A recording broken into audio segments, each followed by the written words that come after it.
Hey folks, I just got back from filming the philosophers Tim Freke and Ken Wilber having a discussion, and I wanted to give you a quick update. One of the things that you can expect is a full video discussion. It's about an hour and a half long between those two coming out in the next couple weeks. More importantly, I'm just going to leave you today with a conversation that Tim Freke and I had in the car on the way to go see Ken. And the car audio is good.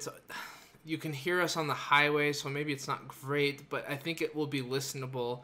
I'm going to edit the audio right now, put it together, and see if I can get that out to you. Thanks again to Mercury for doing a stream earlier to keep everyone posted. So you can expect a conversation between them, and I got to ask Ken a question, and I asked him a question about waking up versus growing up, and how from Jordan Peterson we're all learning a lot about growing up, cleaning up, getting our stuff together, taking responsibility for our lives. And he talks a little bit about waking up our states of consciousness a little more through meditation and awareness, and I think it's a really vital piece of information. So you'll get a clip of me asking Ken that question sometime in the near future as well. I'll probably put that one out before I put the big long conversation out. So enjoy this talk between Tim Freke and I on our way in the car, audio only. I'll just put up a picture for you.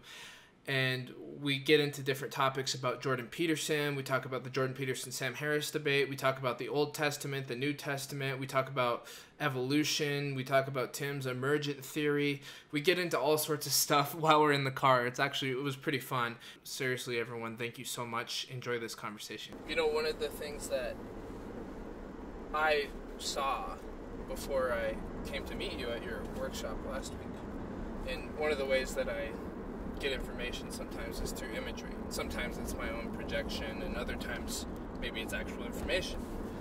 But one of the images I saw was you were building a philosophical scaffolding, and underneath it was like this deep, dark hole. And the words that came to mind was almost like it's a battle against nihilism. Yep. Or it's a battle against an existential crisis. Ooh, that's good. What comes up for you when I share that? Yeah, you're absolutely right. Because when I talk at the beginning of Soul Story about the soul crisis, that's a very clear way of describing what that is. And that links in, I think, to exactly the same thing that Jordan Peterson's doing. Because the problem with the modern secular worldview is it has power but not wisdom, and it leaves us with this huge vacuum. And even though you can try and fill it with good feelings, actually it's, it ends up in nihilism, or it ends up there via materialism, and I mean that in the kind of consumerism sense. You just end up filling it up with as much things and holidays and stuff, that distractions and entertainment and celebrity and all of that. And underneath there's this emptiness, because you haven't actually engaged with what the universe is. Yes. Yeah. And your life has no meaning. And another thing, as I think we talked about this yesterday, that I love about Jordan is that, and I feel exactly the same, I mean, it's what Soul Story begins with, is that we need meaning. If you've got meaning, you can get through all this, people can do the most incredible things. Yeah, that's so withstand so much if you've got meaning. But if you haven't got meaning, you will end up in that big black hole. Yes, and you're on the frontier of that, because it's only been so long since the rationalist movement has really taken hold. I mean, the explanations for why things are the way they are, and what we should do about it as human beings, and how we should live our lives, we've accepted some pretty just general and symbolic, metaphorical explanations for thousands of years. And those explanations don't satisfy us anymore. Yep. I'm not satisfied for someone to give me a traditional Judeo-Christian or a traditional Hinduism explanation of why things are the way they are. It doesn't satisfy my intellect. And for some reason, if my intellect isn't satisfied, it takes away from the quality of my experience. And so I find that what you're doing is you're building a philosophy that can support the phenomenology of being in a way that we can continue to experience meaningful life. Yeah, exactly that. Exactly that. So it can keep us in touch with those. It's an evolutionary current. Again, we're going to see Ken, and he's very good at this. And Jeff yesterday explained it beautifully. That you get this expanding. The waking up is in a sense quite similar, or maybe even the same. But the growing up, as to use the terms that they use, is the evolutionary thing, is how you understand it. So we need, if we can't keep understanding it in a new way, we will lose our access to deep meaning. But we can't understand it in the same way we have in the past. That doesn't work anymore. So we have to find a deeper, newer way to do that. And that's what the evolution of our thoughts are.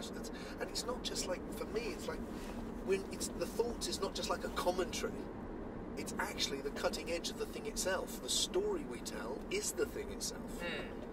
So in expanding our story, evolving our story, we expand life. Because, like you said, if the story doesn't work, your experience of life is diminished. And then when you get that moment where it really works in a new way, that insight, suddenly you're in a new world. And it's a deeper world, or a more emergent world. Right. So that's why I think philosophy is incredibly experiential and so important, because it's not this dry thing that comments on reality. It is an emergent aspect of reality. Yes, I love that. It really does seem true that the way that we make sense of the world is just as important as the objectivity of the world itself, if there is any such thing. Yeah. I think that my own take is to say, look, there is only objectivity subjectively experienced. It's always both. Yes. Even down on a chemical level, each chemical is subjectively reading the object. There's never any object which is not being read. So what exists for the chemical is whatever exists, whatever that is like, or not like, because there's probably no experiential element, but whatever that reading is, that level of information. And then it gets to this, and it's like this. This is the way we interpret it. Yeah. A bat would interpret the same thing differently. And then we're interpreting this conceptually as well. And it's impossible for me to look at that red and black thing in front of me without also going, it's a car. Yeah. And that comes with a whole conceptual understanding. Yeah, I've recently found out that we only see 0.033% of the light spectrum. Of the spectrum. I know, it's crazy. There's some analogy, I wish I must find it, it's in one of my books, but I got it from somewhere, where they imagine light as everything we see as a octave on a keyboard. And then they say, imagine how much you're missing. And I'm going to get this wrong, but essentially what it was going is, well, imagine it as an octave on a keyboard. That's what you see. The rest of the keyboard would travel from Earth to the Sun. I mean, it's just there's so much. This tiny little aspect that we're tuned into. Wow. I know, it's a wow universe, isn't it? That's the bit about science I love, is that it uncovers these things. It just drops your jaw, and you go, "Wow, that's incredible, crazy." This latest thing I picked up in Berkeley, where Fritjof Capra was there. He's a scientist who writes about science and spirituality. He wrote a classic book called The Tao of Physics in the 70s, which was my first introduction to the idea of science and spirituality. And he was there, and he was just enthusing about this latest research, which had just come out, and sent a link to it, which I've been reading, of these deep boreholes they're now got, and they're finding that deep in the earth, where there's no light, it's really, really hot. There should be nothing. It's actually teeming with bacterial life. Really? There is a massive amount of a bit like in your guts, like the same. And they're beginning to think, how far down does this go? The deeper we go, the more we find. Yes. They're just going deeper and deeper, and there's more and more life. Yes. And we used to think it was only on the surface. There's this little biosphere at the top. Turns out it's going down and down and down, right into the earth. Wow. I know. It's like, wow. George Carlin, great comedian, once called a universe, or his god, he said, it's the big electron, and it's floating through space going, wow, wow, wow. And he just painted this beautiful picture of the organismic oneness of all things. Yeah. It's often, because I experience myself as this separate organism, this separate human body all the time, that I forget, even on a biological level, I am quite literally a part of my environment. Totally. Absolutely right. The idea that we are, we are relatively individual. We're a relative expression of something on every single level. It's one of the things I'm trying to adapt in the way that I talk now, because the emphasis I've given in the past has been, just see the individuality of your personal self and the universality of your deep self. Right. And that's the kind of way the mystical traditions tend to frame it, because I've come from them, that residue is still there. But I think at the day we had together, I talked about how we're actually individual and universal on every level. It's not like you're an individual body, but your spirit is one with all. It's like your body is one with all as well, actually. Yes. And your soul is one with all as well. It's all one with all on every level. Yeah. And yet it's individuated as well. Yeah. Well, and I was curious because of the environmental questions that we're facing as a culture. Is there an environmental crisis? Okay, that's one question that it doesn't seem like we all agree on. What do you think? I think that there's totally environmental issues going on. And that's another thing I don't agree with Jordan on, even though he claims to have read over 200 books on the matter and says he's not so sure how bad the problem is or what to do about it, which he presents it in a way that's intellectually viable, but it seems to discredit some of the importance of the relationship to the earth that I've experienced as an individual, both physically and spiritually. And I've experienced that when I look at the planet as an extension of my own body, I feel more connected. Mm-hmm. When I am out in nature experiencing the raw elements, whether it's on a hike or on a camping trip or just breathing in the fresh air outside for a minute, there's a real essential aliveness that comes about for me. Beautiful. And so I feel that it is important that we redefine our relationship to nature as a species, whether or not we're heading for an environmental disaster or how much that is already happening. I don't know for sure, but I do think it's important that nature is a connecting point for us. Yeah, and one of the things which people like Charles Einstein have been pointing out is that it's not just climate change. There's plastic in the oceans. There's species loss. Yes. There's a wide spectrum of environmental problems, of which climate change could potentially be the biggest, but because it would knock on to all the others. And I'm like you.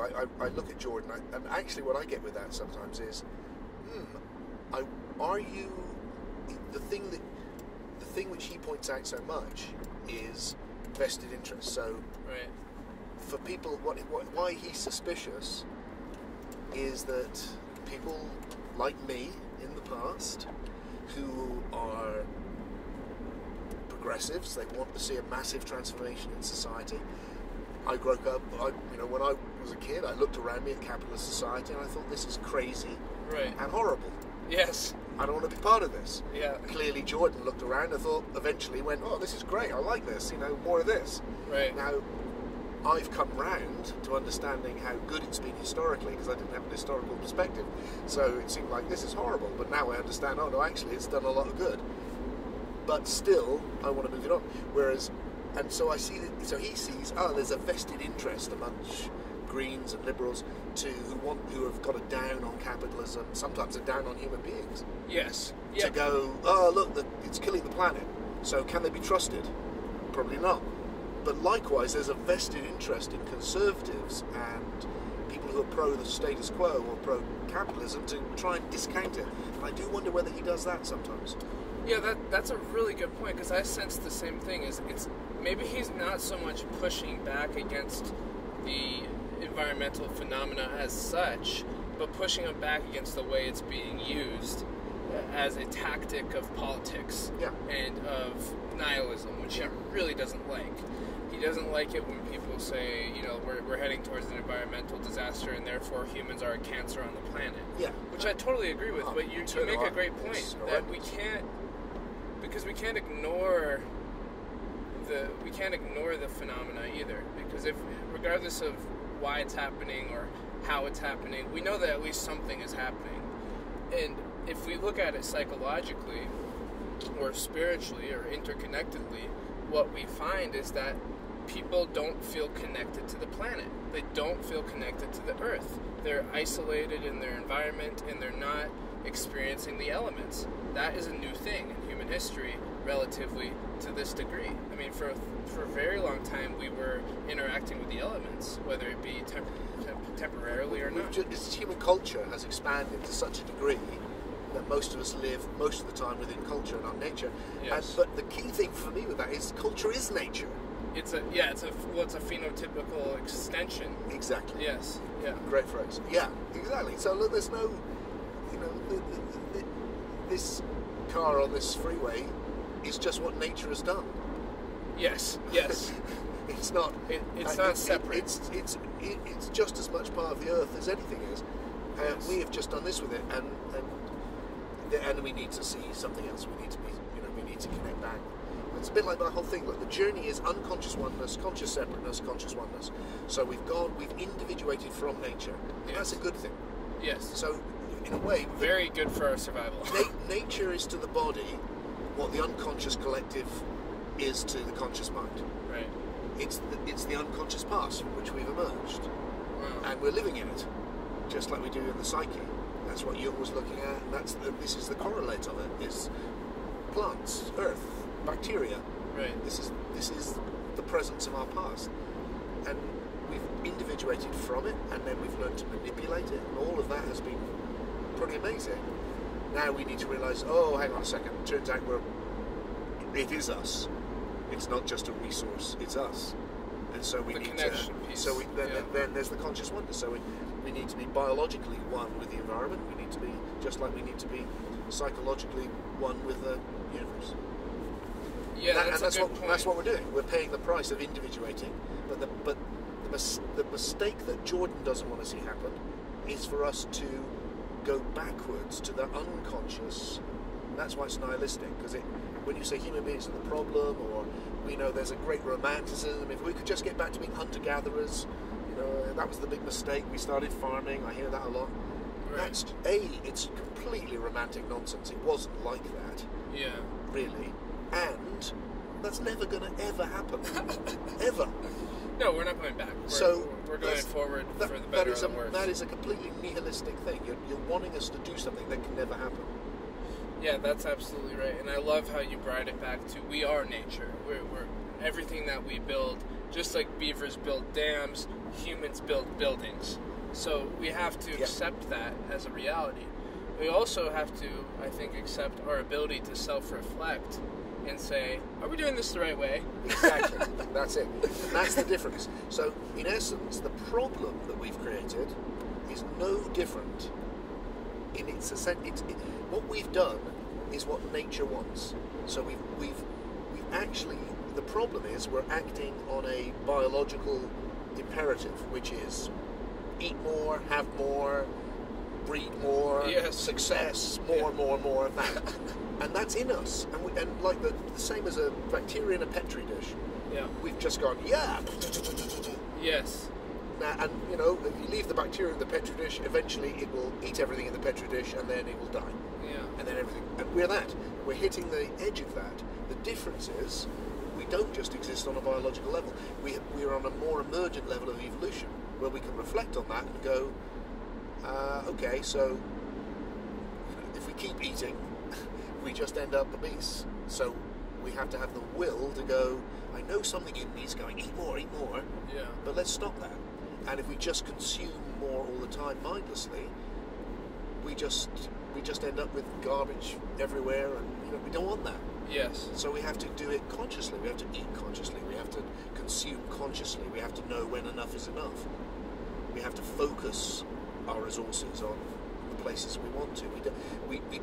just breeding endlessly is probably not a good idea anymore. We need to concentrate on the quality of the individual rather than the quantity of individuals. Yes. We can do that because we're not just biological entities, we're soul entities. We live on this more emergent level. We can reflect, is what you said. Yeah, that's really well put. Carl Jung wrote this book called, or this, I guess you could call it a long essay or a book, Answer to Job. Yes, indeed. And in Answer to Job, he looks at the story of Job from the Bible from this really interesting perspective of, what the hell's really going on here?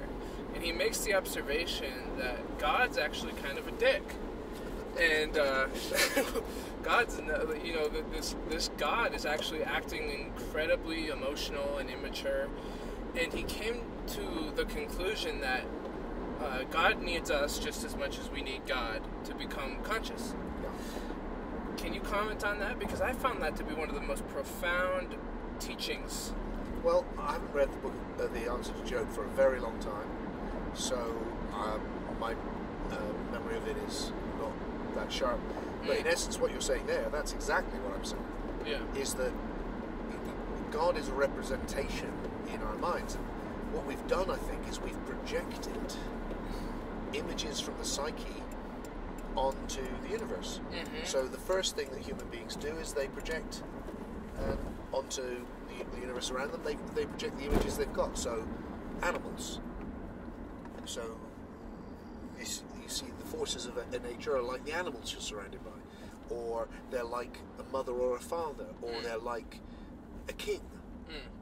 So we're using the thoughts we've got available, and what we're interpreting, and then that becomes the vocabulary of the soul, and so that's represented in stories like Job, where what you're looking at, all these images, why we struggle with them now, the old gods, is because they're like nature. They're good and bad. They try us. They arbitrarily do nasty things to us. Yeah. And then they're good to us because that's what the world's like. That's how existence plays out. So when I love it, when the early cultures tried to understand how the flowers grow, they projected onto it a whole different realm of elementals, fairy folk. But the fairy folk weren't very nice. Right. Sometimes they were nice, but they would trick you. They'd fuck with you. Right. They'd take from you. Don't trust them. Why? Well, because the natural world's like that. It gives to you with one hand and then it fucks with you. Right. And then arbitrarily you're ill, or you lose, or things don't grow, or the weather changes, or so that's they're projecting that onto nature. And so what happens eventually, I think, is that this new emergent level, this conscious oneness, this being of love starts to arrive. And then at that point you see religion change.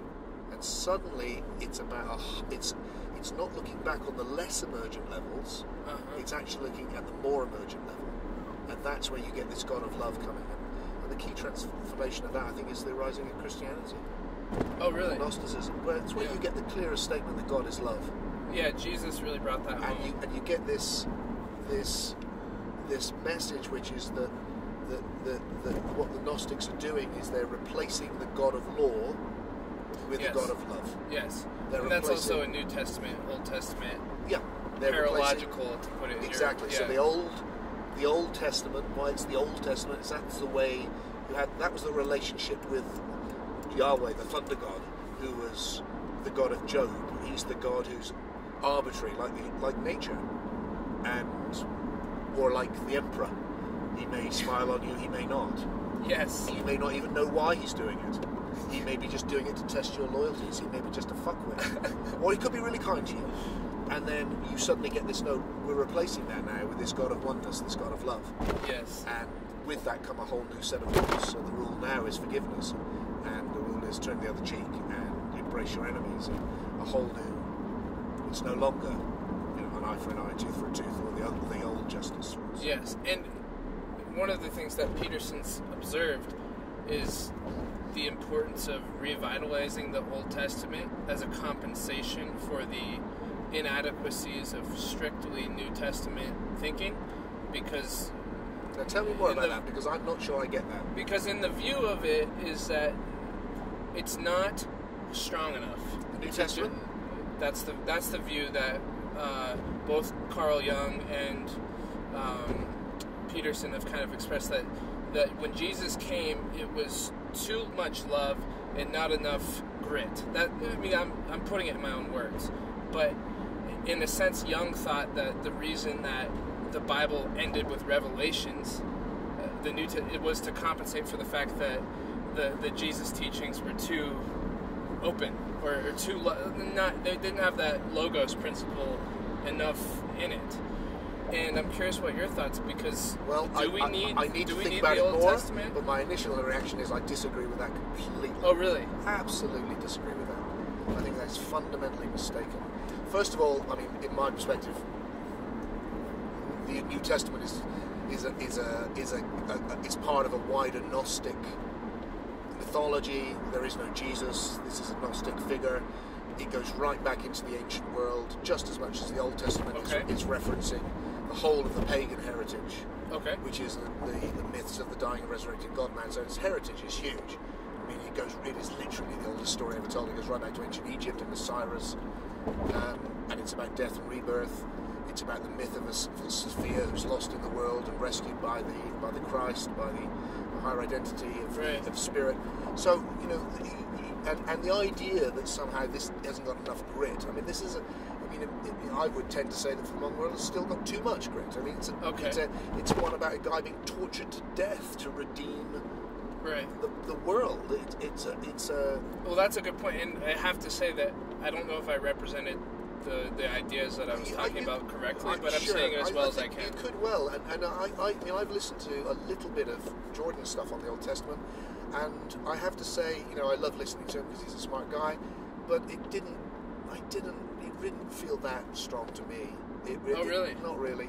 It felt like, you know, I've heard him debate it with Sam Harris. Now, Sam is an atheist. He's a rationalist. Yeah. I'm not that. But I thought Sam was much stronger than Jordan in those debates. On those debates, yeah. I found my instinct was to move to you know, I didn't think, you know, because Sam's thing is, look, it's time to leave that behind. You know, we don't need myths about God telling you to sacrifice your firstborn son. And, you know, you agree with that? The Old Testament's an ugly thing. Now you can go into it and mythologize it, and you know, psychologize it is what he is doing. Both, you know, yeah, all of that. You mean they're different, you know. But I went to a lecture on Kabbalah in Jerusalem, where we had a whole, you know, a long lecture on the first 3 lines of Genesis, and it was deep. So you can do that, and in the way that Jordan's doing that, and Carl Jung did that, you know, I respect that, and it's interesting. But in terms of, do we really need this now? Well, it's in us. It's the past. It's already a part of us. So if you want to understand the psyche, then yes. Do we need it alive in that way now? Not really. You don't think so? No. You don't think we need to re-examine it? Maybe. Because that's what Peterson seems to think, is that we need to re-examine it. Maybe. I mean, I certainly felt that with the New Testament, I suppose, because I did that myself. Sure. And I wrote 3 or 4 books re-examining what does the Jesus story in its larger Gnostic context, what does it mean? Yeah. And if you can redeem it, and understanding is always a good thing to do. So it's a bit like psychotherapy, going back to the past, going, this is what it's really about. Yes. But fundamentally, it's to go back and leave it behind, I think. I mean, I can remember when I nearly became a friar twice, and I can remember sitting with my mentor, Brother Bernard, who was an older man who was guiding me, and we'd go through this, and because it was a Franciscan friary, we'd have a reading every day, many times a day, and there'd be a reading from the New Testament, and some of those are pretty ugly actually as well, but a lot of them are really great. Yes. And then there'd be a testament from the Old Testament. Now some of those, you know, Song of Solomon, I love, but a lot of them, like violent horror. And I would say to him, "Why do you read that stuff?" Right. And his answer was, "Oh, don't think about it." He hated it. But so it was dogmatic. It's because it was part of their tradition, and he didn't. You know, they had to, because they were Franciscans. Yeah. But he also found it so hard because it's so ugly. You know, Joshua going and kill every breathing thing. You know, giving the women to be raped and the men and boys to be murdered. I mean, this is grotesque. And Sam Harris's criticisms are right in alignment with that, because he fundamentally thinks that enough. Yeah, exactly. That's what he's saying. Enough. Yeah. And Enough. I mean, he did kind of put Jordan in a precarious situation because he was asking him to basically defend fundamentalist beliefs, and Peterson is by no means a fundamentalist. So when Peterson's trying to psychologize it to this greater meta degree to make it into a meta system, and Sam Harris is arguing to him from the standpoint of a fundamentalist, it's a little bit unfair. And it also feels like, yeah, I agree with that, but what he would push Jordan on was really like, okay, if we're going to get these great insights out of the Old Testament, we can do better than that now. Really, do we need to go back to these, Genesis or worse still, like I say, Abraham sacrificing his son? I mean, it's right. They represent this and they represent that, and that's all true and of interest, but I don't think it's that important. You don't? I don't really. Wow. I think it's much more important now to move forward and go, yeah, we did that. Where are we now? Where are we now? Where are we now? What is our myth now? Yeah. Really. Okay. And understanding the depth psyche, sure, quite a good thing, maybe where we've come from, but yeah, it's a very that's for me that's and maybe with Carl Jung too. That's his conservatism on full view. It's not your favorite part of their work. It's not really. I find it interesting because I'm interested. So Carl Jung was a conservative. Oh, a lot of people don't know that. Of course. Because all the liberals love him. Yeah, of course. Because he talks about images and he was very much a traditionalist and a conservative. I sat with Rupert Sheldrake just recently. I said, Rupert, I just don't get it with you because you're putting forward this revolutionary view of biology, but you're a traditionalist. You're a traditionalist. Yeah. And he went, yeah, that's what I am. Well, there's a very good argument to be made that these are temperamental personality differences that are inborn. I think so. I mean, when we were recording, like with conservatism and progressives, it's there's a you can see it in sport. There's somebody who wants to go forward, take risks, and make it better, and win the game. And there's other people whose job it is to stand at the back and go, "You shall not pass." Yes, just like you said. And there are temperaments. One is more optimistic, one's more pessimistic. What's the right one? Well, you need both. You need both. That's the paralogical thing again. And so it's kind of doing that. So maybe it is relevant to people who need that. I just find the Old Testament so unattractive. No, I understand. Yeah, I mean, I definitely like your. And honestly, when I did all this work on Christianity, I had to read the New Testament, and I didn't enjoy that either. Really, because the bits I like to pull out are lovely, great. Love your enemies. What a line. Yeah. And the idea that is too saccharine. Jesus, really? I mean, that is it doesn't have enough. Wow, it's like logos. What? I mean, it's the deepest statement of the logos that's ever been stated. Right, and again, I might have totally butchered their views. It sounds like I'm not sure you have because well, the way you've said it, but the way you've said it sounds right to me. I don't know because I need to look into it more. Yeah, but it feels like that is. I mean, wow, that's such a demanding thing. Yeah. No, I'm always careful because I talk about ideas a lot, and when I'm talking about someone else's ideas and they're not here, of course, it's so easy to. That's why I never do it. Yeah. I very rarely do it because I'm always frightened of getting misrepresented. Yeah, exactly. And if I did, I would do the same thing for you if I was talking about your ideas. I'm not sure if Tim Freke really believes this. And that's very, very wise. Very wise. But that's really well put, and I think that right now we're at the point where religious theological thinking isn't going to be the next step that we're building. I don't think there's going to be a new religion. I think it's going to be an emergent philosophy of being. What do you think about that? I think that's exactly right. And so resurrecting these old things, it'll be relevant. It's all relevant.